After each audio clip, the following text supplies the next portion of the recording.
Le cri de la terre. Dans un mois pile, débutera un événement d'importance mondiale qui concerne notre avenir à tous. Je ne sais pas si vous aviez suivi ce qui s'est passé pendant la COP30 en novembre dernier.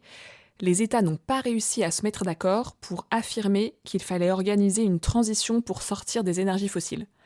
Le blocage est venu du veto des États qui produisent du pétrole et du gaz, qui ont tendance à empêcher toute avancée sur ce sujet. Pourtant, on sait bien que si le climat change, c'est du fait de notre utilisation massive des énergies fossiles, le pétrole, le gaz, le charbon. Si on veut mettre un terme à la crise climatique, on n'a pas le choix, il faut absolument sortir des fossiles. Mais pour l'instant, ce sont encore ces énergies qui font tourner notre économie. Les grands acteurs du pétrole et du gaz continuent à augmenter leur capacité de production, par exemple en forant de nouveaux puits de pétrole. La bonne nouvelle, c'est qu'il y a un groupe d'États déterminés qui se sont dit qu'ils n'allaient pas en rester là.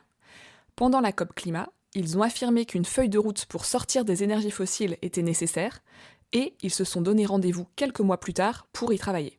Et ça y est, ce rendez-vous arrive, c'est le sommet de Santa Marta en Colombie qui va commencer le 24 avril dans un mois.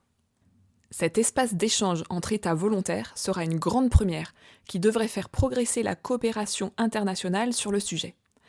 Beaucoup d'acteurs du monde catholique se mobilisent en amont de ce sommet, et l'initiative la plus puissante est venue des conférences des évêques des pays du Sud qui viennent de publier un manifeste important qu'ils ont appelé « Vers la paix avec la création », un appel urgent en faveur d'une transition juste au-delà des énergies fossiles.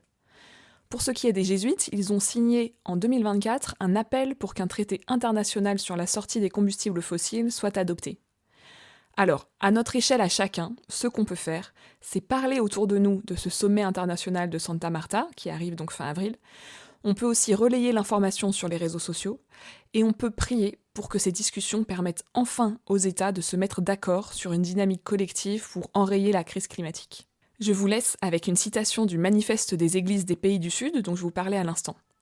Guidés par l'option préférentielle pour les pauvres et la sauvegarde de la création décrite dans l'enseignement social catholique, nous déclarons notre soutien indéfectible à une transition juste et appelons fermement les gouvernements du monde entier à adopter un traité visant à mettre fin à la prolifération et à abandonner les combustibles fossiles, ce qui constitue un impératif moral et politique. Sur ce, je vous souhaite une très bonne semaine et vous dis à bientôt.